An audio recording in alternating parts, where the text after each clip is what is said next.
Bismillahirrahmanirrahim. So we are discussing Things Fall Apart, which is a novel about the colonial setting and the manipulation of people who lived in Africa, so how they were treated and how they were taken over. So ये सारी चीजें इसके अंदर discuss की जाएंगी. So Ashbe जो है born in 30 and died in 2013. So ये नाइजीरियन नॉवलिस्ट था जो कि साइकोलॉजिकल डिसोरिएंटेशन और इस तरह की अनसेंटिमेंटल डिपिक्शन सोशल और साइकोलॉजिकल लेवल्स पे दिखाता था और उसके पर्टिकुलर कंसर्न जो था वो इमर्जेंट अफ्रीका और वो जो उसके क्राइसिस मूवमेंट से उसको इसने डिस्कस किया और इसके जो नॉवल की रेंज है सब्जेक्ट मैटर वो African village then white man वो जो एजुकेट करने आए और अफ्रीकन अटेम्प्ट्स जो थी to create a firm moral order with changing values को जिस तरह उन्होंने resist किया. So these are his common themes which are also there in Things Fall Apart.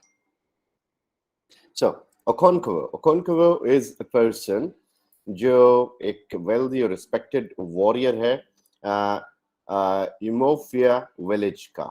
So ये clan है यूमोफिया clan जो कि उसके village में है. उसका ये एक बड़ा एक यानी लीडर है, बड़ा मानने वाला है, जानने वाला है, इसकी बड़ी इज्जत है अपने एरिया में और ये बड़ा स्ट्रॉन्ग मैनली और इसकी बड़े यानी इस चीज पे फख्र करता है कि मैं बड़ा एक तरह से मैनली मैन हूँ. सो यहाँ पे वी सी के ये एक लोअर नाइजीरियन ट्राइब है जो कि मुख्तलिफ 9 विलेजेस से कनेक्टेड है.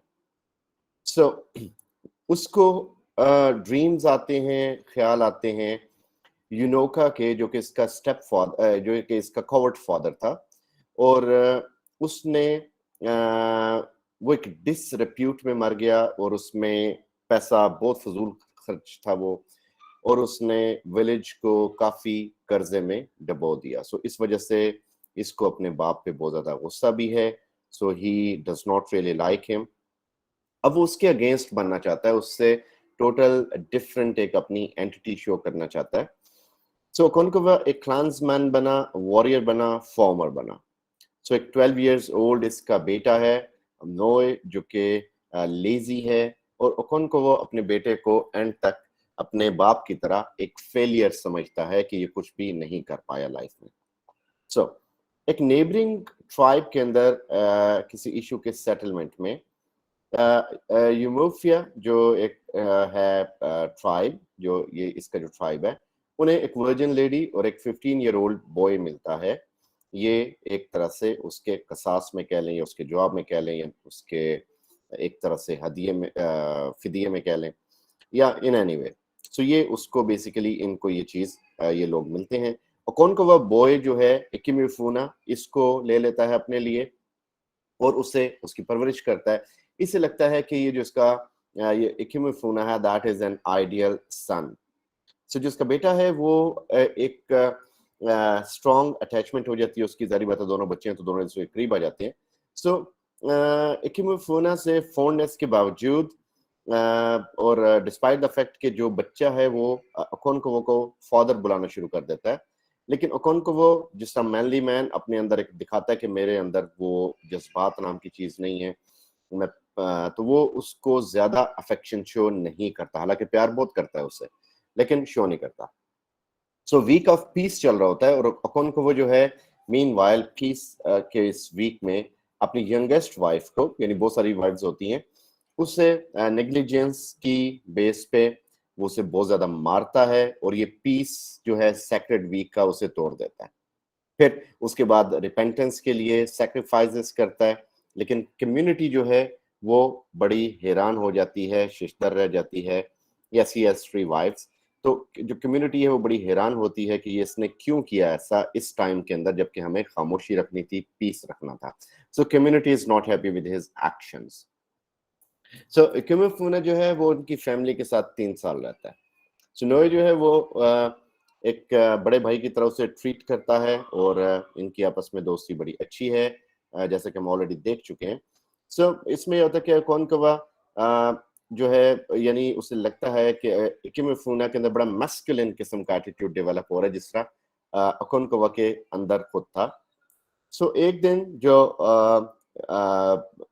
locust they come to Eumorphia. So ये जो झींगे type, so they will come every year for 7 years before disappearing for another generation. So this is how they believe it. So village जो है excitedly उन्हें collect करता है क्योंकि वो बड़े मजेदार लगते थे, इन्हें खाने में बड़ा मजा आता था।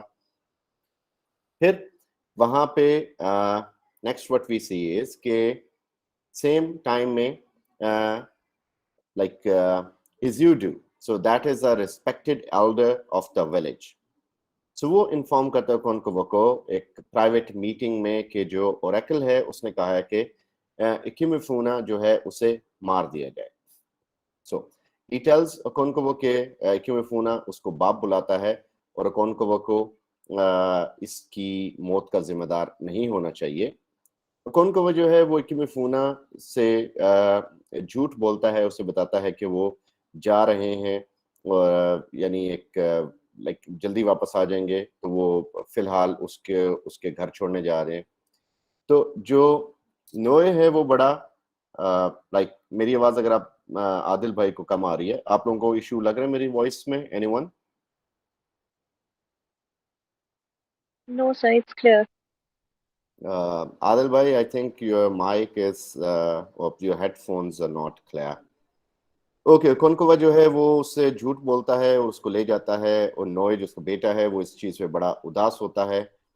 सो उस उदासी के माहौल में जब वो चल रहे होते हैं और यूमोफिया के बंदे उसके साथ होते हैं तो इकिमेफुना सोच होता है अपनी माँ से मिलने का, लेकिन कुछ घंटे चलने के बाद कुछ ओकोनकावा के क्लैंसमैन उस बच्चे पे अटैक कर देते हैं, स्टिक्स लेके, लाठियां लेके। इकिमेफुना जो है वो ओकोनकावा के पास भागता है क्योंकि वो तो उसे बाप समझता है, तो वो उससे हेल्प लेने के लिए भागता है। तो आगे इकिमेफुना लेकिन ओकोनकावा जो है बेसिकली वो वीक नहीं लगना चाहता क्योंकि ये जिस तरह इसका बाप था ये ऑल टुगेदर उससे डिफरेंट बनना चाह रहा था, तो ये शो कराना चाहता था अपने क्लैंसमैन को कि मैं बहुत बहादुर हूँ, मैनली हूँ, वीक नहीं हूँ, इमोशंस नहीं है।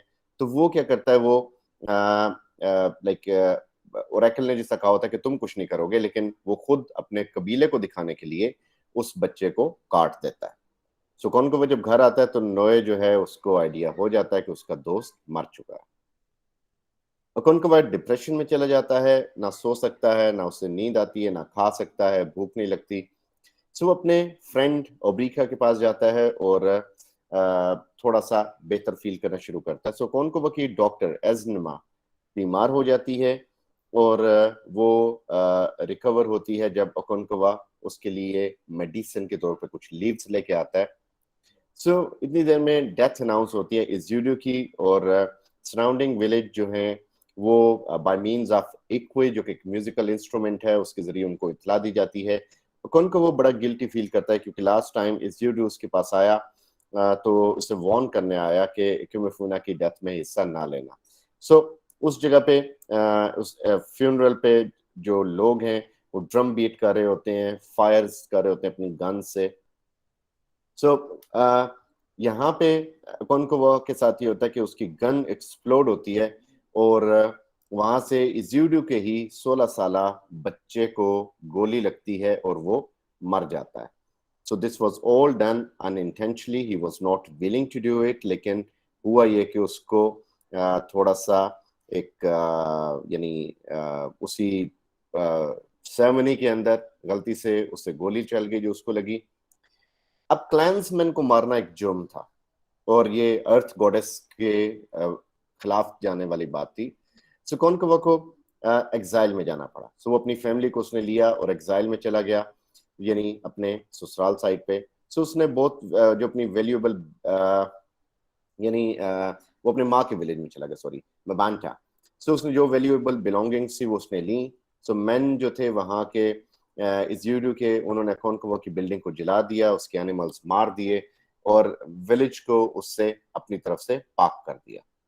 ओकोनकावा के जो किंसमैन थे, स्पेशली उसका अंकल इशेंडो, वो उसे बड़े अच्छा मिले वहां पे, उन्होंने उसे नया कंपाउंड हट बनाने का मशवरा भी दिया, हेल्प भी की, और उसे कुछ यैम सीड्स भी दिए टू स्टार्ट अ फॉर्म। तो यैम सीड्स बड़े इसमें इंपॉर्टेंट है, वो एक तरह से दौलत की निशानदेही करते थे उनमें, जिसके पास जिन्हें यैम सीड्स हैं वो उतना अमीर है। सो वो बिटरली डिसअपॉइंटेड होता है अपने मिस फॉर्चून पे, लेकिन स्टिल वो हिम्मत करके वहां पे अपनी जिंदगी का आगाज करता है। इतनी देर में 6 मिशनरीज बांटा में आते हैं। सो ये मिशनरीज वो हैं जो कि इंग्लिश पीपल जो कि वहां पे इस प्रिटेंस के साथ गए थे कि हम यहाँ पे रिलीजन लेके जा रहे हैं, लेकिन बेसिकली वो एक होल था। They wanted to capture the land. So उनमें एक इंटरप्रेटर था मिस्टर ख्यागा जो कि उनके साथ था। सो मिशनरीज का लीडर मिस्टर ब्राउन, वो विलेजेस उसने बात की और ट्रांसलेट किया गया उसको। उसने बताया कि उनके जो गॉड्स हैं वो फॉल्स हैं, और वो उन्हें एक गॉड की वर्शिप करनी चाहिए। और ज्यादा लोगों की वर्शिप वो बुत परस्ती के जुमरे में आती है। लेकिन जो विलेजर्स थे उन्हें नहीं समझ आई कि होली ट्रिनिटी को वो किस तरह एक खुदा एक्सेप्ट कर लें। सो ट्रिनिटी जो इनका कंसेप्ट है क्रिश्चियंस का, Trinity means 3 person God, God, angel and Jesus. So although his aim is to convert the residents of Umofia to Christianity, Mr. Brown जो है वो अलाउ नहीं करता अपने फॉलोअर्स को कि वो इन क्लैंस को एंटागनाइज करें या इनसे दुश्मनी करें। मिस्टर ब्राउन मीनवाइल बीमार होता है, उसकी जगह रेवरेंड जेम्स स्मिथ आता है। सो वो एक बड़ा इंटॉलरेंट पर्सन होता है, स्ट्रिक्ट पर्सन होता है, और वो लाइक जो ब्राउन की जो पॉलिसी होती है थोड़ा सा लेस लाइक अटैक वाली, तो ये उसके बिल्कुल अगेंस्ट होता है। फिर इसमें वो कन्वर्ट करता है लोगों को, और एक एनोक जो है वो मीनवाइल एक ये जो इनमें से कन्वर्ट होता है वो इगवगु जो कि उसकी एक जो मास्क होता है उसे एक एनुअल सेरेमनी में उतार देता है। तो इसमें क्या होता है कि ये एक्ट एक स्पिरिट, एंसेस्ट्रल स्पिरिट को मारने के बराबर होता है। सो नेक्स्ट डे वो एनोक के कंपाउंड को भी जला दिया जाता है, और रेवरेंड स्मिथ का जो चर्च है उसको भी आग लगा दी जाती है। मीनवाइल डिस्ट्रिक्ट कमिश्नर वो बड़ा गुस्सा आता है उसे चर्च के जलने पे, और वो यूमोफिया के लीडर्स से मिलने की ख्वाहिश करता है। तो जब वो गैदर होते हैं तो लीडर्स जो हैं उनको हथकड़ियां लगा दी जाती हैं और जेल में फेंक दिया जाता है, जहाँ पे उन्हें इंसल्ट और फिजिकल अब्यूज का सामना करना पड़ता है। मीनवाइल जब प्रिजनर्स रिलीज होते हैं तो क्लैंसमैन एक मीटिंग करते हैं। तो उसमें 4-5 मैसेंजर जो होते हैं कोर्ट के, वो अप्रोच करते हैं और ऑर्डर देते हैं कि आप लोग हथियार डाल दें और हमारी बात मान लें। सो उसके फॉलोमैन जो हैं क्लैन के, वो चाहते हैं कि इस यानी अकोनकोवो को लगता है कि सारे लोग उस अपराइजिंग में ये खड़े होंगे। तो अकोनकोवो इसी मान में आके उनके लीडर को एक भाले से, एक लाठी से मार देता है। सो क्राउड जो है वो अदर मैसेंजर्स उनको भागने पे मजबूर कर देता है, क्योंकि ज्यादा क्राउड इकट्ठा हो जाता है। अकोनकोवो को ये पता चलता है कि मेरे पीछे कोई भी नहीं खड़ा, और मेरा सारा जो कबीला है वो जंग करने के लिए तैयार नहीं है। सो डिस्ट्रिक्ट कमिश्नर आता है अकोनकोवो के कंपाउंड में, और वो देखता है कि अकोनकोवो ने अपने आप को फांसी पे लटका दिया। ओब्रिका और उसके फ्रेंड्स वो कमिश्नर को बॉडी तक ले जाते हैं, और ओब्रिका बताता है कि suicide is a grave sin. Thus, according to the custom, so none of Konkova's clansmen may touch his body, क्योंकि उसने गुनाह किया। कमिश्नर जो एक बुक लिख रहा होता है अफ्रीका के बारे में, वो बिलीव करता है कि जो स्टोरी है कॉनकोवा की रेबिलियन की और डेथ की, ये बड़ी एक इंटरेस्टिंग पैराग्राफ बन सकते हैं एक तो। सो उसने ऑलरेडी उसका टाइटल चूज कर लिया होता है बुक का, जो है pacification of the primitive tribes of the lower Niger. Nigeria के उन ट्राइब्स की बात है, लोअर निगा। सो बेसिकली ये क्या है, this is all about place जहाँ पे लोग रहते हैं, उनके अपने रसूम और रवाज है, वो नहीं चाहते बाहर से कोई उनको उन रसूम और रवाज को छेड़े, सही उनको उनके ऊपर अपने असर रसूख दिखाए। तो जब ये होता है तो कौन को वो जो कि मैनली मैन समझते अपने आप को, वो सिर्फ इस मान पे उसको बंदे को मार देता है, लीडर को, कि उसके पीछे उसका ट्राइब खड़ा है, लेकिन ट्राइब नहीं खड़ा। तो फिर उसको लगता है कि वो उसकी जिंदगी में उसने कुछ भी हासिल नहीं किया, और उसे बड़ी शर्मिंदगी होती है कि मैं इतना भी नहीं हूं कि मेरे पीछे लोग स्टैंड ले सकें। तो इस गिल्ट पे वो अपने आप को कत्ल कर देता है। कॉलोनियलिज्म और उसके एडवर्स इम्पैक्ट्स दिखाए गए यहाँ पे। इस कॉलोनियलिज्म क्या था, कैसे फैला, किस तरह जबरदस्ती लोगों को कन्वर्ट भी किया गया, उनके साथ क्या क्या सलूक हुए, किस तरह लोगों को मारा गया, और सोशल ट्रांसफॉर्मेशन एंड ट्रेडिशन कि किस तरह एक सोशल ट्रांसफॉर्मेशन हो रही थी वहाँ के लोगों की, जो कि पुराने कल्चर से, जो नीग्रो से स्ट्रिक्ट थे, लेकिन आहिस्ता आहिस्ता उनके अंदर चेंज आई। मेस्कुलिनिटी दिखाई गई जो कि ओकोनकोवा के कैरेक्टर में है, जो कि उसके बेटे में उसे फील नहीं होती थी, जो कि इकिमे फूना के अंदर उसको फील होती थी। इंग्लिश की सुपीरियरिटी दिखाई गई। विमेन के हवाले से दिखाया गया कि विमेन बड़ी यानी मिसट्रीट किया जाता था उन्हें। एक this becomes a social documentary, क्योंकि this tells some real stories और some stories based on real incidents. Social disintegration दिखाई गई, किस तरह वो सोसाइटी डिसइंटेग्रेशन का शिकार हो रही थी इस कॉलोनियलिज्म की वजह से। एम्बिशन है इसमें, जो कि ओकोनकोवा का एम्बिशन था, और ग्रैंडर जो फील करता था वो उस हवाले से, जो कि इंडान went to the dust. Free will and fate, कि फ्री विल क्या है और फेट ने क्या लिखा हुआ है। So chances and coincidence were also here in this play. इंसान प्लान कुछ करता है लेकिन तकदीर कुछ और लिखती है। फायर जो था एक सिंबल था कि दैट इज अ सिंबल जो कि यू में से कि आग लगाने के लिए यानी नुकसान के लिए भी यूज हो सकता है। That is a symbol of lightning as well, that is a symbol of gathering as well. Yams जिस मैंने पहले डिस्कस किया, so yams is a symbol of wealth, जिसके पास जिन्हें यम्स हैं वो उतना अमीर है। लोकस जो है they are symbol of good fortune, जो कि उनके पास आते हैं, जिनको वो खाते हैं। फोक टेल सिंबल है गैदरिंग का, अगेन कि पीपल सिट टुगेदर, और ये एक तरह से अपने कल्चरल चीजों को रिवाइव करने का। ऐश जो है वो दैट इज सिंबल ऑफ डिसइंटेग्रेशन, कि हर चीज बिखर रही है।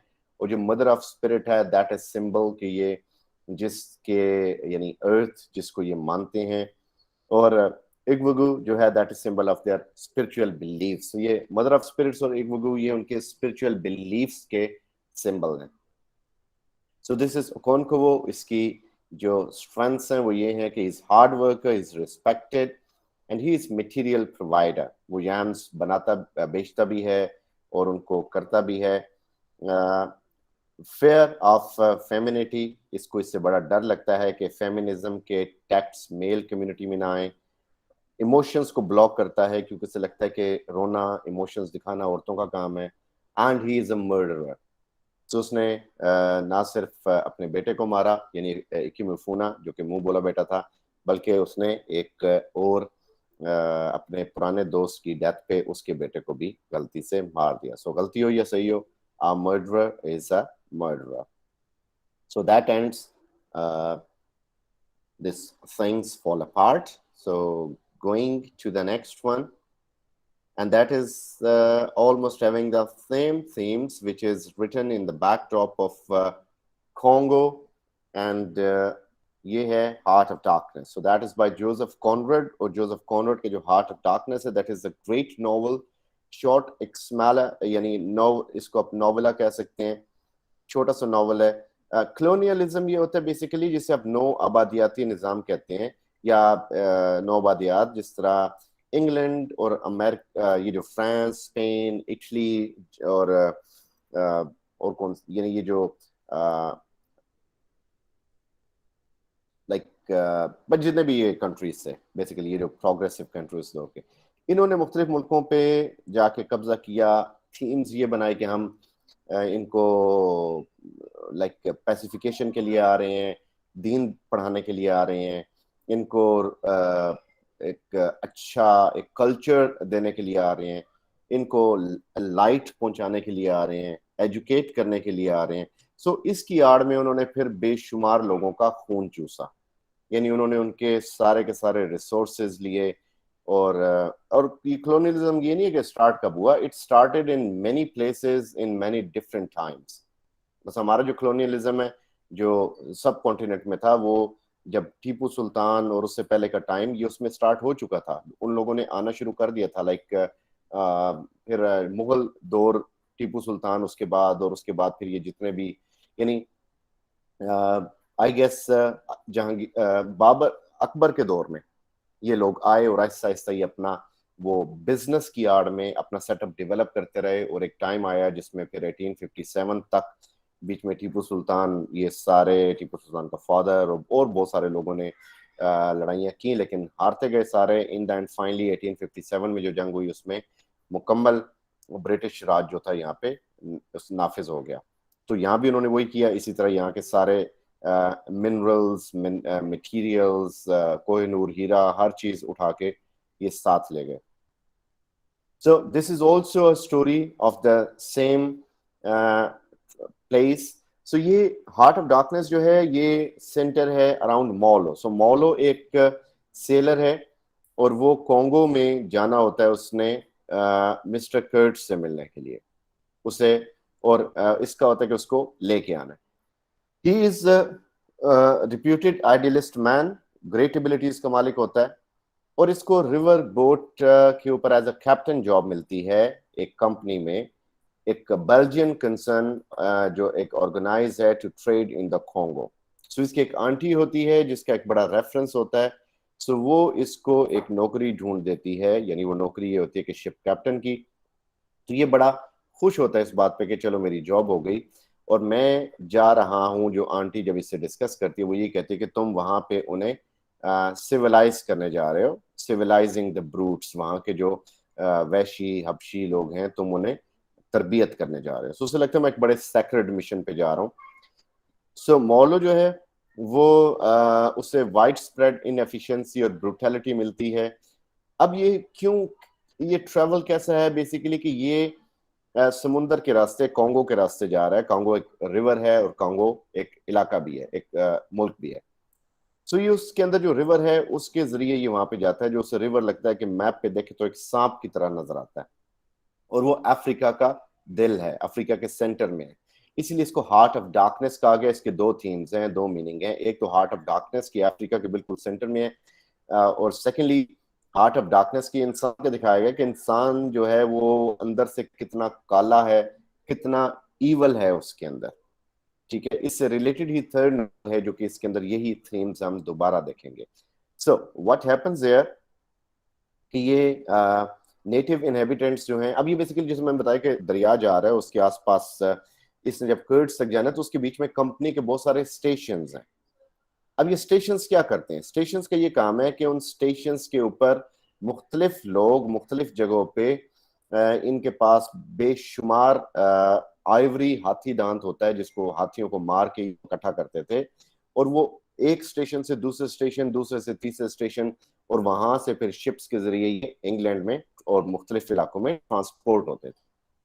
तो ये बेसिकली इस इन स्टेशन का मकसद था। तो कर्ट्स जो था वो सबसे इंपॉर्टेंट स्टेशन पे बैठा था जहां से माल सब पीछे भेजा जाता था, और सबसे ज्यादा कमाई उस स्टेशन की थी, सबसे ज्यादा अर्निंग उस स्टेशन पे थी। सो कर्ट्स का एक बड़ा नाम, वैल्यू, दबदबा था। अब यहाँ पे दिखाया गया कि जो कंपनी के जो नेटिव्स हैं, उस इलाके के नेटिव्स, उनको कंपनी ने बिल्कुल अपने तसल्लुत में लेकर उनको आगे लगाया हुआ है, टेरिबली उनसे करवाते हैं, और वो बेचारे उनके गुलाम बन के काम कर रहे हैं। तो जो क्रूएलिटी दिखाई गई उसमें दिखाया कि किस तरह एक जंगल के अंदर इन लोगों ने अपनी सेटलमेंट्स बनाई और इन आइलैंड्स के ऊपर उन लोगों से काम लिया जा रहा है, उन्हें मारा भी जा रहा है। मौलो सेंट्रल स्टेशन में पहुंचता है। तो ये एक जनरल मैनेजर होता है और वो एक बड़ा कॉन्स्पिरेटोरियल कैरेक्टर है। वो देखता है कि जो इसका स्टीम शिप है वो डूब चुका है वहां पे लो, और काफी टाइम लगेगा इन पार्ट्स को आने में और इसे रिपेयर करने में। सो वो इंसिस्ट, वो उसका इंटरेस्ट ये है कि कर्ड्स जो है he grows during this period. वो कर्ड्स के अंदर उसका interest, when he knows from many people कि मिस्टर कर्ड्स कौन है, क्या करता है, तो चूंकि वेला है तो उसके बारे में सुनता रहता है। है और उसका एक फेवरेट बंदा ब्रिक मेकर, उन्हें कर्ट से ऐसा लगता है कि जैसे या उनकी उससे थ्रेट है, क्योंकि वो ज्यादा खा रही है कम। कर्ट्स के बारे में रूमर पता लगती है, मॉल लोगों को बीमार, और ये जो इसमें क्या होता है, जो डिलेज हैं रिपेयरिंग में, शिप, सारी कॉस्ट होती है मॉलों। सो मॉलों को इन एंड रिपेयर मिल जाते हैं जो कि शिप करने के लिए जरूरी है, और वो और मैनेजर few other agents जिनको मौलो pilgrims कहता है, क्योंकि उनकी habit of carrying long wooden staffs wherever they go, उन्होंने डंडे उठाए होते हैं, तो उनको pilgrims है। और कुछ क्रू होता है का, जो कैनिबल्स होते हैं, वो जो गोश्त खाते हैं आदि। डिफिकल्ट वॉयज होता है up the river. Up river जो होता है ना, रिवर नॉर्मली हम यूज करते हैं अप रिवर और डाउन द, कि जब आप सेंटर की तरफ जा रहे हो तो अप द रिवर, सेंटर से दूर जा रहे हो तो down the river. So dense जंगल में से इसमें करते हैं, रास्ता बड़ा जंगली किस्म का होता है, यानी स्मूथ अंदर, और नेटिव कुछ ना कुछ टाउन्स जो होते हैं वो नजर आते हैं, लेकिन कभी कभार होता है मॉलो। और इसका डर भी लग रहा है, कैनिबल्स में साथ बैठे हैं, इनको भूख लगी, मुझे ना खाए, तो वो एक हट के पास आते हैं, स्टैक्ड फायर होती है और वहां पे लिखा होता है wood is for them but they should approach cautiously. इलाका उनके लिए है लेकिन एहतियात करें। तो शॉर्टली आफ्टर, जब स्टीमर जो है वो उसमें फायरवुड आ चुकी होती है, उसमें फॉग उनको घेर लेती है, और जब क्लियर होती है तो शिप पे अटैक होता है, और ये अनसीन बैंड होता है नेटिव्स का। एरोस फेंकते हैं एक सेफ डिस्टेंस, तो ये जवाबी हमला ना कर सकें। अब अफ्रीकन जो हेल्समैन होता है, जो इनका पायलट होता है, वो मारा जाता है। मौलो जो है वो नेटिव्स को स्टीम के उस विसल बजा बजा करके उनको भगा देता है। अब उसके बाद जो मौलो और उसके लोग, अब मौलो को ये भी डर होता है कि यार ये लाश पड़ी है अंदर, अब ये कैनिबल्स भूखे हैं, खाना खत्म हो चुका है, अब ये इसको ना खाना शुरू कर दें। तो वो, लेकिन लकीली वो अपने आप को कर्टेल करते हैं। इनर स्टेशन में, कर्ड्स के इनर स्टेशन में पहुंच जाता है। अब इस में बहुत सारे छोटे छोटे बड़े बड़े वाकयात होते हैं। बस जिस तरह देखता है कि एक जगह जो राइवर्ट्स होते हैं शुरू में को रिपेयर करने के लिए, उनकी कॉस्ट नहीं होती, लेकिन वो आ नहीं रहे होते, ऐसा लगता है उनको जानबूझ के डिले किया जा रहा है कि मॉर्लो आगे ना जा सके। फिर ये जगह पे के लोग जो हैं वो वहां पे एक लाइक, इन्होंने एक जगह पे ट्रेन की पटरी गुजारनी है, तो वहां पे एक लाइक वो है रॉक है, तो रॉक को उड़ाने के लिए बॉम्ब्स चाहिए, तो बॉम्ब का इंतजार करते हैं, पैसा लगाते हैं, बॉम्ब्स आते हैं, रॉक को उड़ा देते हैं। तो मौलो देखते हैं कि ये जो ट्रेन है उसकी पटरी के रास्ते में तो रॉक नहीं रही थी, वो तो साइड पे थी, ये तो उन्हें सिर्फ टाइम जाया कर या वेस्ट करने के लिए, पैसा वेस्ट करने के लिए, या अपरेंटली दिखाने के लिए ये पैसा लगाया। तो ये सब कुछ हो रहा था वहां पे वाकई हकीकत में, यानी ये सारी इस तरह के हरकत हो रही थी। तो खैर उसे लगता है कि लाइक एक्सपेक्ट मॉडल है, वो कर्ट्स के स्टेशन पे पहुंचते हैं एक्सपेक्टिंग टू फाइंड हिम, क्योंकि वो बीमार होता है। वहां पे एक रश ट्रेडर जो उसे मिलता है, और वो उसे यकीन दिलाता है सब कुछ ठीक है, और उसे बताता है कि ये वही बंदा है, यानी रशियन ट्रेडर ये है जो कि लकड़ी को छोड़ के गया था। सो रशियन जो है वो क्लेम करता है कर्ड्स के बारे में कि कर्ड यानी उसका जहन बड़ा ओपन हो चुका है, वो अब किसी भी तरह के चीज़ों का, किसी जजमेंट का, लोगों के या normal peoples, normal in simple words normal people से उसकी थिंकिंग पैटर्न्स बदल चुके हैं। सो अपरेंटली कर्ड्स जो है वो उन नेटिव्स के अंदर एक खुदा का दर्जा ले चुका होता है, और ब्रूटल हो चुका होता है, और उस टेरिटरी में जो आइवरी की सर्च होती है सबसे ज्यादा वो कर रहा होता है।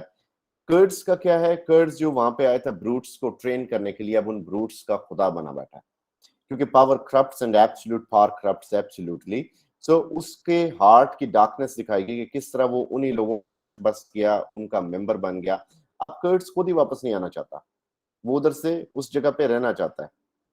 So the collection of several heads adorning the fence post around the station attached to his methods, के लोगों के सर टिका के उधर बांधे थे, ये की ब्रूटैलिटी थी।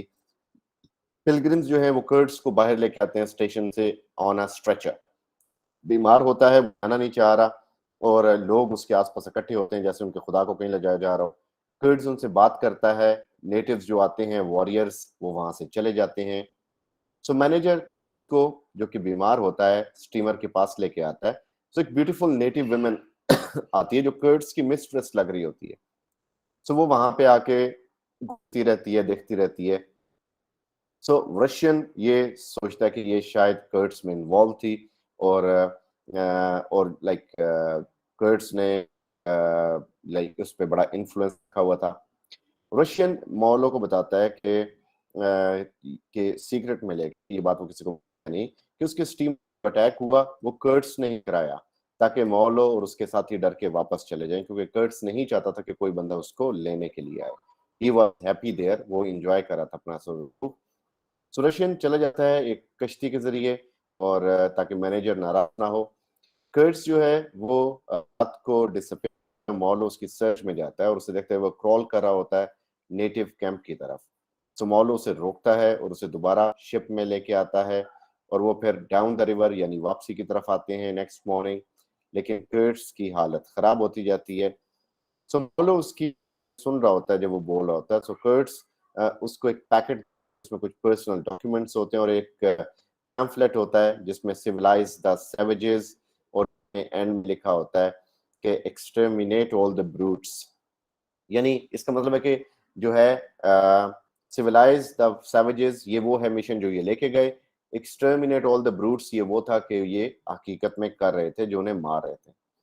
स्टीमर, अब उनके पास रुकने के अलावा कोई चारा नहीं होता। कर्ट्स इसी टाइम में मर जाता है, और उसके लास्ट वर्ड्स बड़े इंपॉर्टेंट हैं, ये पीपीएससी में आते रहते हैं, द हॉरर हॉरर।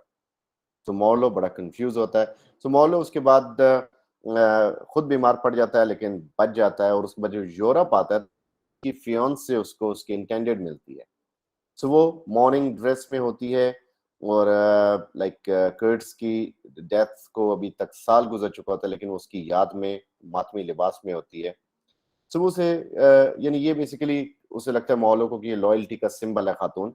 सो वो उसे पूछती है कि उसके लास्ट वर्ड्स क्या थे कर्ट्स के। तो वो शायद एक्सपेक्ट कर रही थी कि वो उसे मोहब्बत करता है, उसका उससे प्यार करता है, लेकिन मॉलो नहीं बताना चाहता कि वहां पे क्या हुआ, वो खातून कौन थी, या दी हॉरर दी हॉरर। तो वो उसे ये बता देता है झूठ बोल के कि कर्ट्स ने मरते वक्त हमारा नाम लिया था। सो इसमें वाइट मैन बर्डन, जो कि उसके सर पे बोझ कि उन्होंने उसने जाकर उनको सिविलाइज करना है। लैक ऑफ ट्रूथ, सच्चाई कुछ भी नहीं है, सब झूठ है जो दिखाया जा रहा है। कॉलोनाइजेशन है और एक्सप्लॉयटेशन है उन लोगों की जो लोकल्स हैं। रेशियल डिस्क्रिमिनेशन है बहुत ज्यादा, कि जो ब्लैक हैं वो सर्व करेंगे, जो वाइट हैं रूल करेंगे। एलियनेशन और आइसोलेशन दिखाई गई कि वहां पे अकेलापन है, लोग अकेले हैं, और मॉर्लो और इस तरह के लोग बिल्कुल यानी जो कि इंडिविजुअल्स बन जाते हैं सोसाइटी के मुकाबले में। मॉरल करप्शन दिखाई गई जो कि बहुत ज्यादा उन वाइट पीपल में थी। फॉग एक सिंबल है, एक ऑफ अननोन अनसीन, खतरे का। वाइट स्पल्चर जो वो देखता है वो सिंबल है एक तरह से डेथ का। विमेन जो बैठी होती हैं, जो निट कर रही होती हैं डार्क वूल, सो वूल की निटिंग, ये भी जिस तरह अ टेल ऑफ टू सिटीज में निटिंग एक सिंबल होता है जिसमें वो नाम लिखती हैं उन लोगों का जिनको उन्होंने मारना होता है। सो ये भी डेथ का सिंबल है। रिवर सिंबल है एक मंजिल का या एक रास्ते का जो कि मंजिल की तरफ लेके जाता है। Darkness is the symbol of ignorance, and darkness is also symbol of evil inside. Ivory symbol है दौलत का, जो कि ये लूटने के लिए लोगों को मारते हैं। हार्लेक्विन जो वहां पे एक बंदा इनको मिलता है, he is symbol of like disloyalty, और सिंबल ऑफ ग्रीड कह लें, वेल्थ कह लें, मटेरियलिज्म कह लें। ये सब सिंबल्स उसके अंदर मौजूद है। So this was heart of darkness. Spulture is symbol of something mysterious, depth. Okay, next, coming to the topic. So next we have Lord of the Flies. Third novel of today, Lord of the Flies. So ये भी almost same story है। उस story के पास लोग थे जो कि उम्र में बड़े थे, यहाँ पे हमारे पास बच्चे हैं जो उम्र में छोटे हैं। तो यहाँ पे हम क्या देख रहे हैं बेसिकली कि this is a story. Lord of the Flies basically है क्या? First of all, Lord of the Flies is title of Beelzebub. Beelzebub कौन है? That is like second to Satan, Lucifer का जो सेकंड है उसका नाम बील्ज़ेबब है, और उसको जो उसका काम क्या था, उसका काम था जो पैलेस्टीन या इस्राएली जो किड्स थे उनके ऊपर ये मामूर था। सो लॉर्ड ऑफ द फ्लाइज, ये उस सेंस में उसको टाइटल दिया गया। सो बील्ज़ेबब का ये टाइटल है जो कि उस जगह पे काबू करे बैठा है उन बच्चों को। क्योंकि ये स्टोरी बच्चों की है और इस स्टोरी में बच्चों के अंदर का ईवल दिखाया गया, तो उसमें ये उस ईवल के हवाले से इसमें वही वाली डिस्कशन सारी चल रही है, क्योंकि इन लोगों के अंदर वो ईवल रच बस जाता है। जैसा अंदर ईवल आ जाता है कि एक इंसान जो बस होता है सेंसलेस, यानी उनकी सेंसेस हो जाती हैं, खत्म हो जाती हैं उनकी ह्यूमन सेंसेस, और वो अपने अंदर ईवल सेंसेस ले आते हैं। सो एक मिनट। तो now here we see that एक ये बेसिकली विलियम गोल्डिंग का जो है novel, so I sending it, you can read about Golding. So ये बेसिकली क्या होता है कि एक रेजिंग वॉर होती है, और एक वॉर प्लेन, वो सॉरी एक प्लेन जो कि वो इवैक्यूएट करता है, क्योंकि वो प्लेन खराब हो चुका होता है, इंजन फेल हो चुका होता है। सो उसमें एक स्कूल बॉयज जो कि ब्रिटेन यानी इंग्लैंड के बच्चे होते हैं, क्योंकि उसको ट्रेन को गोलियां लगती हैं, सॉरी प्लेन को गोलियां लगती हैं, और प्लेन अपना बच्चों को इवैक्यूएट कर देता है। सो ये बच्चे किसी तरह अपने पैराशूट्स के जरिए वहां पे उस आइलैंड पे लैंड करते हैं। So this is a remote island. So उस आइलैंड पे ये लोग लैंड करते हैं, और वहां पे ये कहीं ना कहीं एक जगह पे इकट्ठे होते हैं, इकट्ठे इन सेंस के एक ही आइलैंड पे ये सारे आ जाते हैं। अब ये एक डिजर्टेड ट्रॉपिकल आइलैंड है। दो बच्चे यानी रॉल्फ एंड पिगी, रॉल्फ एक खूबसूरत मस्कुलर थिन टॉल एक हैंडसम बॉय है, पिगी थोड़ा सा शॉर्ट चबी, एस्मा का मरीज, और इसकी ग्लासेस होती हैं। तो ये दोनों पहले एक दूसरे को मिलते हैं, और इनको एक कॉन्च शेल मिलता है। सो रॉल्फ पिगी का उसकी नजर की वजह से, मोटापे की वजह से मजाक भी उड़ाता है, और मीनवाइल वो जो कॉन्च शेल होता है बेसिकली, वो कॉन्च शेल उसे टीज भी करता है वो, और ये कॉन्च शेल को वो एक बना लेते हैं एक तरह से एक जरिया बाकी लोगों से कम्युनिकेट करने का। क्योंकि जब कॉन्च शेल बजाया जाता है, उसमें हवा भरी जाती है, तो बड़ी सी आवाज पैदा होती है। उसमें लाइक ये बहुत सारे लोग आसपास अट्रैक्ट होते हैं। सो उसको लगता है रॉल्फ को कि जो बेसिकली और बच्चे जो इस आइलैंड पे हैं, अगर हम इसको बजाएंगे तो हम उन्हें अट्रैक्ट कर सकते हैं। सो वो क्या करता है, वो उनको बजाता है, और बच्चे आहिस्ता आहिस्ता एक एक दो दो करके आना शुरू कर देते हैं, और फिर मीनवाइल सारे बच्चे उस जगह पे पहुंच जाते हैं। सो वहां पे उन सारे बच्चों के अंदर एक लाइक ख्वायर ग्रुप, एक ख्वायर ग्रुप होता है, जिसमें जैक उनका लीडर होता है। सो जो ख्वायर बैंड होता है, जो ग्रुप होता है, जैक वो भी एक तरह से इंचार्ज बन जाता है ग्रुप का। सो वोटिंग होती है कि हम किसको इंचार्ज बनाएं, तो चूंकि रॉल्फ ने सबको इकट्ठा किया, तो सारे लोग रॉल्फ को वोट देते हैं। सो रॉल्फ लीडर बन जाता है। रॉल्फ दूसरे लड़के यानी जो जैक, जो कि फायर ग्रुप का लीडर होता है, उसको इंचार्ज बना देता है हंटिंग टीम का, कि तुम सारों के लिए जो खुराक वगैरह इकट्ठे करोगे, तो तुम्हारी ये ड्यूटी है, क्योंकि वो बड़ा एक लीडर टाइप लड़का होता है। सो रॉल्फ, जैक और एक और बच्चा साइमन, ये एक्सपीडिशन पे जाते हैं आइलैंड को एक्सप्लोर करने के लिए। जब वापस आते हैं तो रॉल्फ कहते हैं कि उन्हें एक सिग्नल फायर बनानी पड़ेगी, यानी आग जलानी पड़ेगी, ताकि ऊपर से गुजरने वाले लोग अट्रैक्ट हों, और शिप्स जो हैं या जहाज, उनको पता चले कि यहाँ पे कोई इंसान मौजूद है। सो वो एक आग जलाने में कामयाब हो जाते हैं। सो आग जलाने के लिए क्या करते हैं, यूज पिगी की ग्लासेस। पिगी की ग्लासेस बड़ा रोल प्ले करती हैं आग जलाने के लिए। तो क्योंकि मोटे मोटे शीशे होते हैं, तो उससे फायर इरप्ट होती है, लिट होती है। बॉयज जो हैं वो अब चूंकि बच्चे हैं तो वो खेलने में ज्यादा इंटरेस्टेड होते हैं रादर कि फायर को मॉनिटर करें। और जो उससे क्या होता है कि जो आग है अचानक भड़क उठती है हवा से और फॉरेस्ट में भी लग जाती है, तो काफी डेड वुड्स जो होती हैं वो जलती हैं, अनकंट्रोल हो जाती है जो फायर है। सो कुछ बच्चे मीनवाइल इससे भागते हुए नीचे जाते हैं और वो डिसअपियर हो जाते हैं, जिनके बारे में गुमान होता है कि शायद वो मर गए।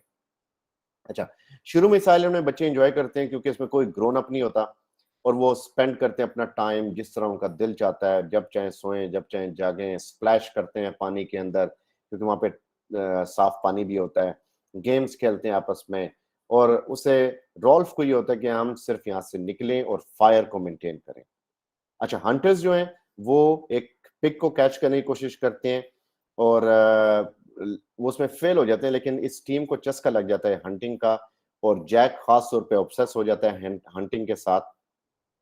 फिर एक दिन एक शिप गुजरता है और रॉल्फ और पिगी नोटिस करते हैं कि शायद हम बच जाएं, लेकिन वो हैरान होते हैं, डर जाते हैं बल्कि कि सिग्नल फायर वो वाइप आउट हो चुका होता है, आग बुझ चुकी होती है।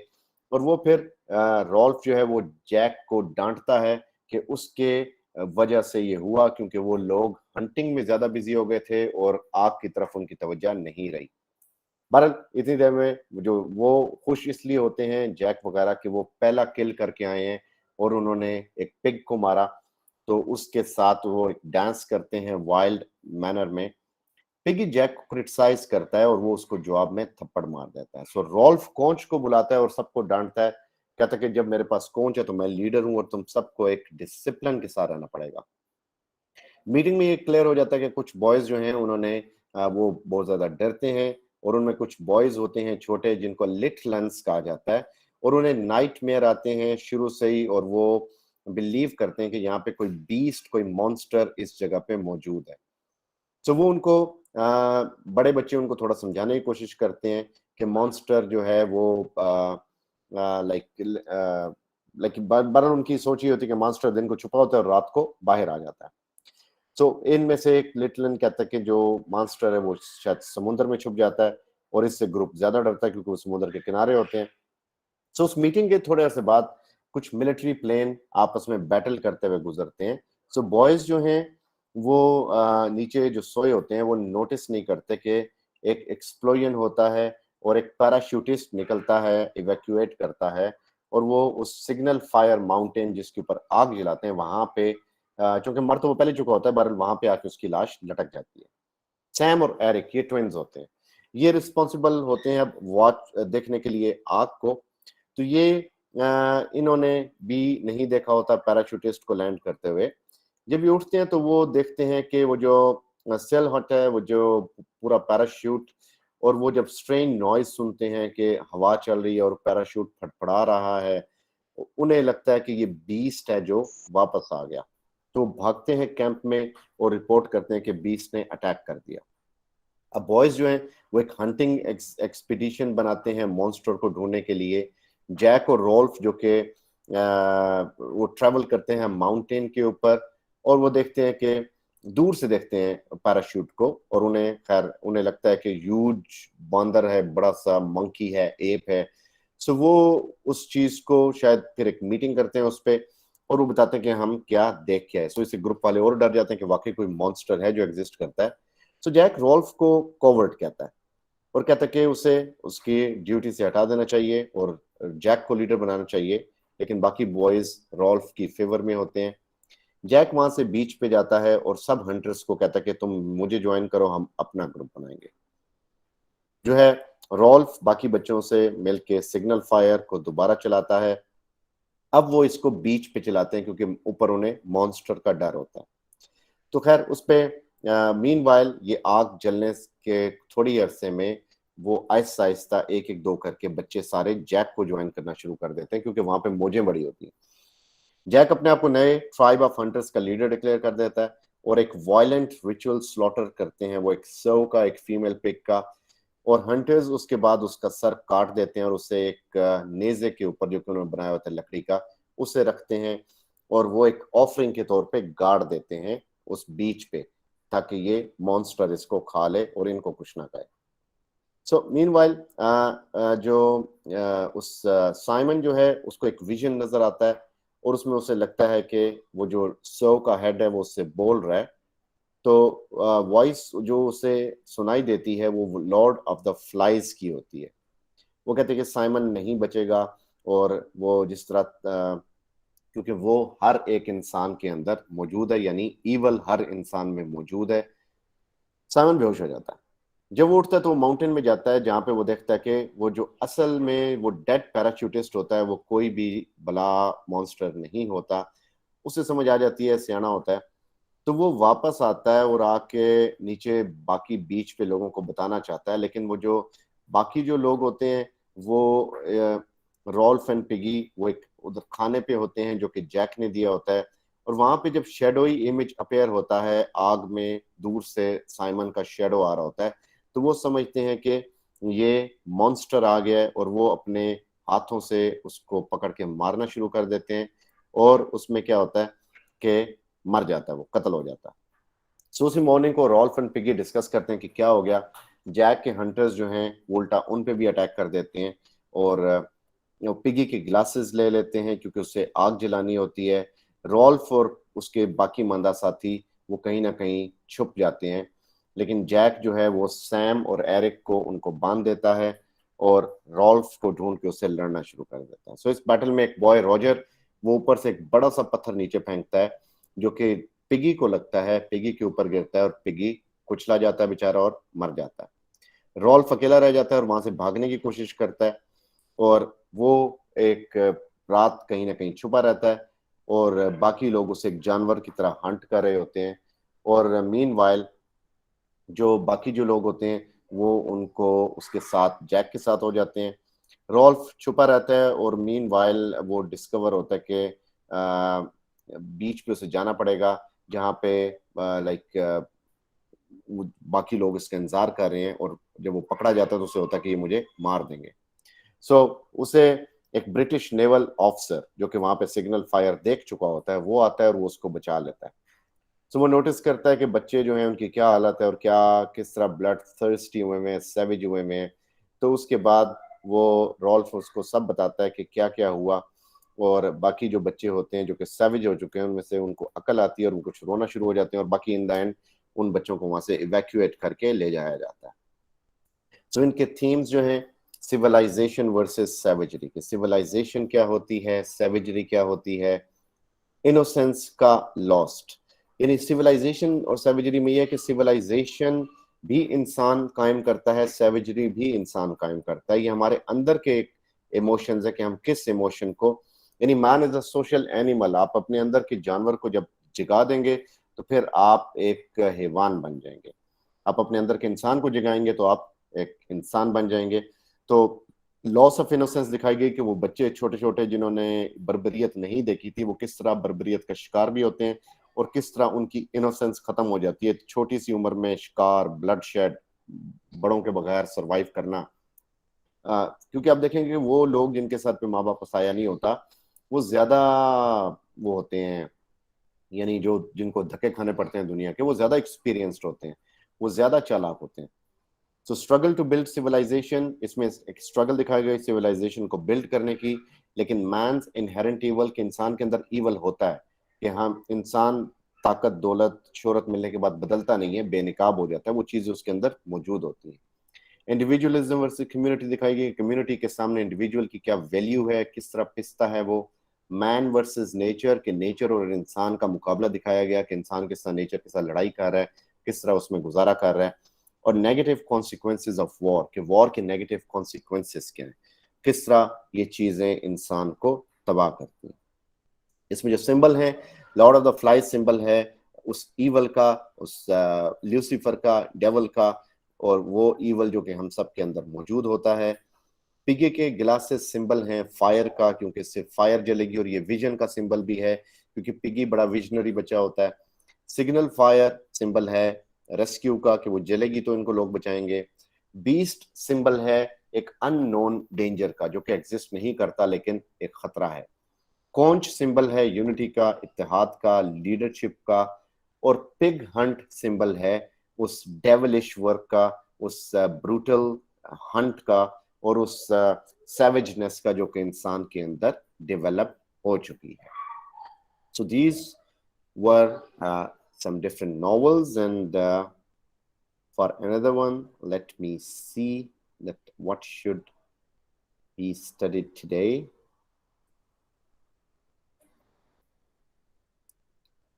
Okay, I guess जो novels मैंने आपको भेजे थे, we are done with them all. Yes, Lord, ये एक रह गया, To the Lighthouse. So To the Lighthouse by Virginia Woolf. Fazul sa novel है, but I don't like it much. So this novel is written in stream of consciousness. So Virginia Woolf writes in stream of consciousness. We already know कि ये क्या होती है. और yes, things fall apart और Heart of Darkness में similarities हैं natives को exploit करने के लिए. रब नवाज आपका question है ये.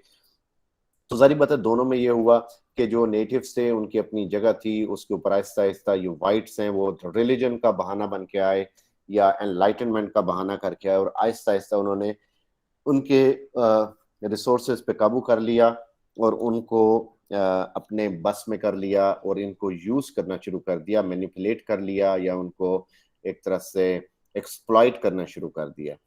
तो वो बेसिकली उस एक्सप्लॉइटेशन के रिजल्ट में जो भी उनके पास दौलत थी, जो भी उनके पास मिनरल्स मटेरियल्स थे, उनको एक्सट्रैक्ट करके अपने अपने मुल्कों में भेजना शुरू किया. सो बेसिकली ये इसमें सिमिलैरिटीज यही हैं कि वाइट्स का अटैक, रेस जो रेसिज्म है और जो वहाँ पे जो कल्चरल वैल्यूज, लोकल कल्चर, फिर उन्हें मसख किस तरह किया गया, उन लोगों का रिएक्शन क्या था, रिएक्शन इज ऑल्सो सिमिलर. और फिर उसके ऊपर जो ब्रूटैलिटी दिखाई गई वाइट पीपल की और जो एक आयरनी दिखाई गई कि नाम को ये उन्हें सिविलाइज करने या रिलीजन देने आए हैं, लेकिन इनफैक्ट ये उनके ऊपर हमला करके बैठे हैं.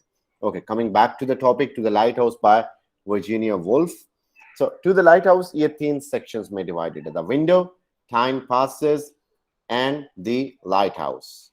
So each section के fragmented in stream of consciousness. Various narrator हैं जो कि incidents को narrate करते हैं. So basically this is in stream of consciousness. So stream of consciousness, as I told you, that is a novel जिसमें chronological जो order है उसको थोड़ा सा violate किया जाता है, and that moves according to the thinking pattern of the writer. Past, present, mix, blend, future, ये सारी चीजें उसमें इकट्ठी होती हैं. So this is how we are reading the novel. So इसमें अब basically window. So the window is the first section.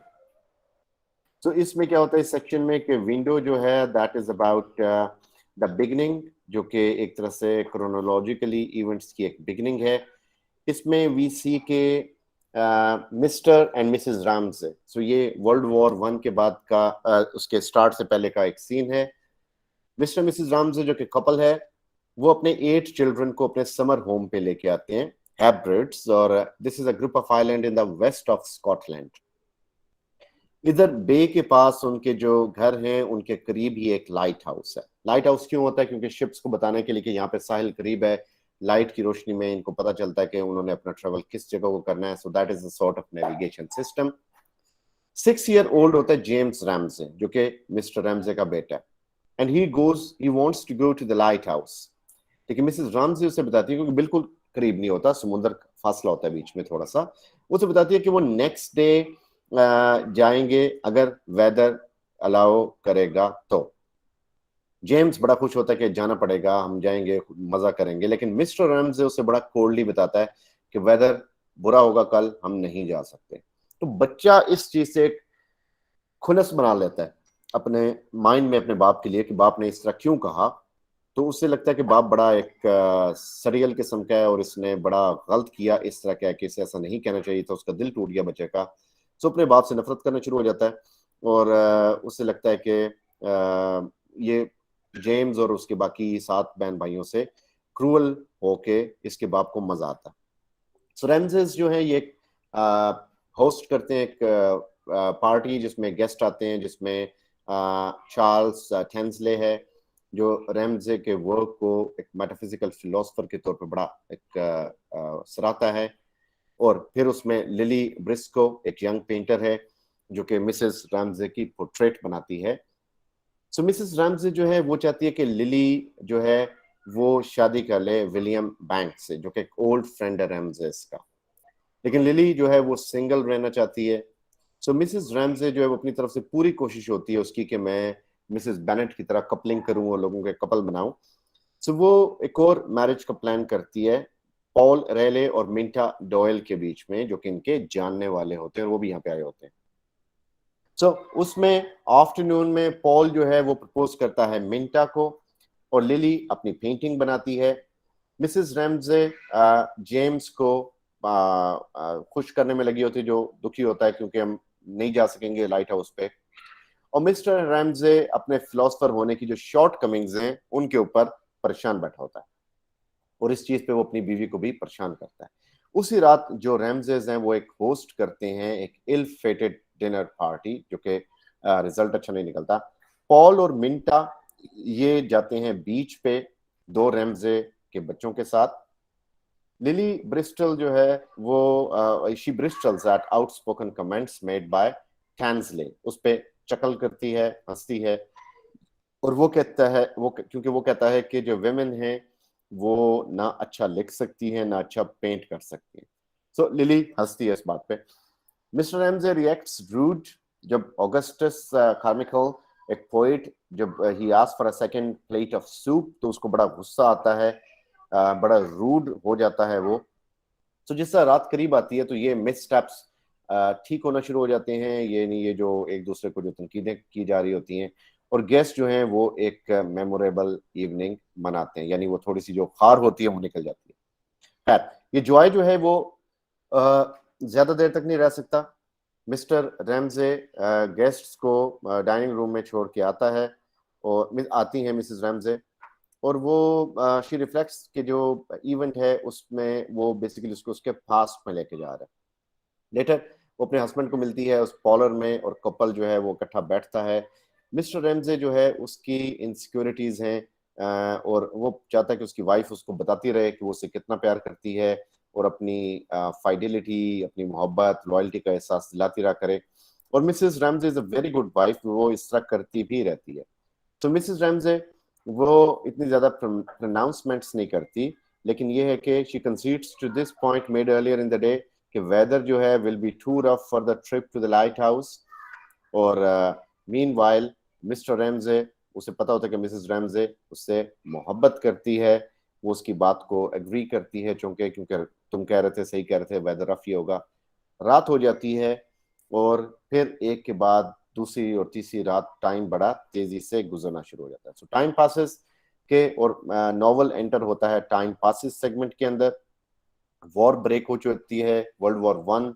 Mrs Ramsay अचानक एक रात मर जाती है और एंड्रयू रैमजे जो उसका सबसे बड़ा बेटा है वो जंग में मारा जाता है, और उसकी बहन सिस्टर जो है थ्रू वो एक इलनेस जो चाइल्ड बर्थ से रिलेटेड होती है उसमें उसकी डेथ हो जाती है। अब फैमिली इस समर हाउस में नहीं आती और ये डिसरिपेयर का हो जाता है एक शिकार। बहुत सारी खुद रोज झाड़ियां उगाती हैं, स्पाइडर नेट्स, जाले, हर चीज यानी तबाही फिर जाती है। 10 साल गुजरते हैं फैमिली के रिटर्न होने से पहले। सो मिसेस मैकनैब जो कि हाउस कीपर होती है वो कुछ ख्वातीन को लगाती है अपने साथ और घर को दोबारा ऑर्डर में लेके आते हैं, और उसके बाद दोबारा वो डिके और बिलीवियन की सिचुएशन से घर को दोबारा सही रहने के काबिल बनाया जाता है और लिली ब्रिस्को पेंटर वापस आती है। अब final section the lighthouse, उसमें दिखाया जाता है कि time returns to slow detail of shifting points of view similar in style to the window, यानी पहला और तीसरा पार्ट तकरीबन मिलते जुलते हैं। मिस्टर रैमजे डिक्लेयर करता है कि वो और जेम्स और कैम, जो कि उनकी उसकी बेटियों में से एक बेटी है, वो लाइट हाउस को ट्रेवल करेंगे।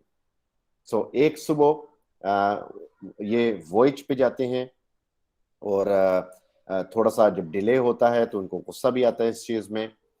वो he appeals to Lily for sympathy, जो डिले आ रहा होता है समुंदर की वजह से, हवाओं की वजह से, वो लिली से एक्सपेक्ट कर रहा होता है कि शायद मिसेस रैमजे की तरह उसे कंफर्ट करेगी, लेकिन वो उसे कुछ भी ऐसा कंफर्ट नहीं दे सकती। भाई तुम्हारी बेगम थोड़ी है जो तुम्हें कंफर्ट देगी इसका। सो रैमजेस आर सेट ऑफ, रैमजेस फिर चलते हैं। लिली अपनी लॉन में आती है और पेंटिंग जो उसने बहुत अरसा पहले यहाँ पे स्टार्ट की थी लेकिन छोड़ दी, उसको वो कंप्लीट करना चाह रही है, जो कि बेसिकली लाइट हाउस को पेंट करती है वो। सो जेम्स और कैम जो है वो अपने बाप के एक अजीब से एटीट्यूड पे हंसते हैं, एम्बेरस भी होते हैं, लेकिन बोट पे ऐसे जब बोट अपनी डेस्टिनेशन के करीब जा रही होती है तो बच्चों के अंदर एक मोहब्बत जाग उठती है बाप की, यानी तब से चली एक बुरे फजूल से काम के पीछे जेम्स के अंदर बाप से नफरत पैदा हो गई और एक फजूल से इवेंट पे मोहब्बत भी पैदा होगी। सो जेम्स जो है वो एक जिसके सेलर होने के स्किल को मिस्टर रैमजे बड़ा प्रेज करता है इस मौके पे, और वो उसे अपने बाप के अंदर एक कनेक्शन फील होता है अपने बाप के साथ, और वो जो उसकी रिजेंटमेंट है वो खत्म हो जाती है, और लिली जो है वो अपनी पेंटिंग को कंप्लीट करती है और वो फाइनल स्ट्रोक देती है कैनवस को और अपना ब्रश रख देती है कि उसने अपना विजन हासिल कर लिया। बेसिकली इसमें यही है कि वो एक पेंटिंग पूरी हुई और वहां पे फादर और सन या बाप और औलाद का जो एक रिलेशन है वो काफी हद तक इम्प्रूव हो गया, ठीक हो गया। सो ट्रांजिएंस ऑफ लाइफ एंड वर्क दिखाया गया, वर्क यानी पेंटिंग वाला, और ट्रांजिएंस जो कि ह्यूमन लाइफ की है कि किस तरह ह्यूमन लाइफ ट्रांजिएंट है, किस तरह चेंज होती है। दूसरों की शादी के सपने देखते देखते मिसेस रामजे मर जाती है, उसका बेटा मर जाता है, बेटी मर जाती है।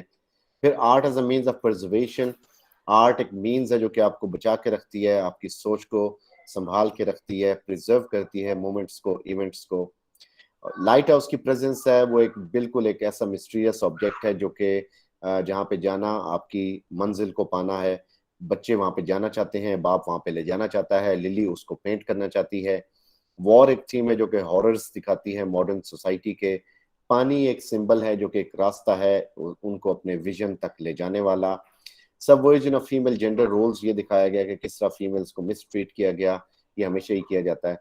जिस तरह लिली को कहा जाता है कि ये फीमेल्स जो है ना अच्छा लिख सकती है ना अच्छा पेंट कर सकती है। Time is a big healer और बिग थीम जो कि हमें नजर आता है कि टाइम इज ऑलवेज देयर, और उसका थीम बड़ा क्लियर है कि time is everything and it hides everything, it controls everything. So I guess these 4 novels are enough for today. No, third person technique जो है उसके अंदर इवेंट्स का क्रोनोलॉजिकल होना जरूरी नहीं है, यानी क्रोनोलॉजिकल होते हैं इवेंट्स, लेकिन इसमें इवेंट्स क्रोनोलॉजिकल नहीं होते।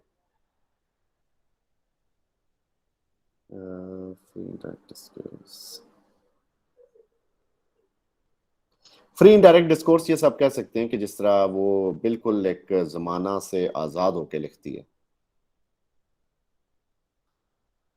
So these 4 novels are enough for today. So now see you on Saturday. So Saturday को इंशाल्लाह मिलेंगे, and Saturday को we will work on prose. So prose जो है जिसमें फ्रांसिस बेकन है, गलीवर्स ट्रेवल्स है, रेड ड्रेस ऑफ पोइट्री है, बर्टन रसल है, उसको हम डिस्कस करेंगे on Saturday. आज का material that is already sent to you.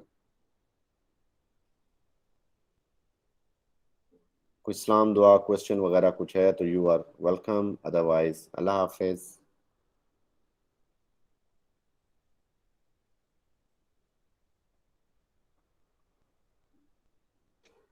Actually, Miss Sarwat, yes, I am not able to find time on to work on that. उस पे मैं टाइम पे उस पे वर्क नहीं कर पा रहा, लेकिन चीज़ें कंपाइल कर ली हैं मैंने, बहुत सारे रिसोर्सेज, इंशाल्लाह बिफोर योर पीपीएससी मैं उसको कर पाऊंगा।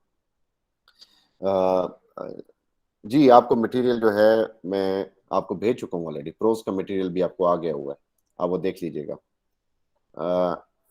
एंड टेस्ट आप कौन सा कह रहे हैं शुएब? टेस्ट मेरे पास बहुत सारे हैं, यू नेम इट, और मेरे पास गूगल क्विजेज हैं, हिस्ट्री के कुछ पोर्शंस के, हिस्ट्री के ज़्यादा पोर्शंस के, ड्रामास पे, नॉवेल्स पे। तो वो हम उसे किस दिन कर लेंगे अरेंज, हम सैटरडे को कर लेंगे या संडे को कर लेंगे। So let one be a mock test, वो टेस्ट कभी भी हो सकता है, तो वो जितना आपने पढ़ा उसके अंदर से होगा इंशाल्लाह। Hope so Saturday. Okay, weekly test मैं conduct करूंगा, but I have a like insufficient number of tests. So if you people could help in a way कि जिनको Google Form पे work करना आता है, वो 2-2 3-3 लोग करके अगर एक टेस्ट बना लें Google Form के ऊपर, ज़्यादा ना बनाएं, 20-30 क्वेश्चंस का बना लें, तो वो हम लिंक शेयर कर सकते हैं सबसे, और सब लोग उसे यूज कर सकते हैं।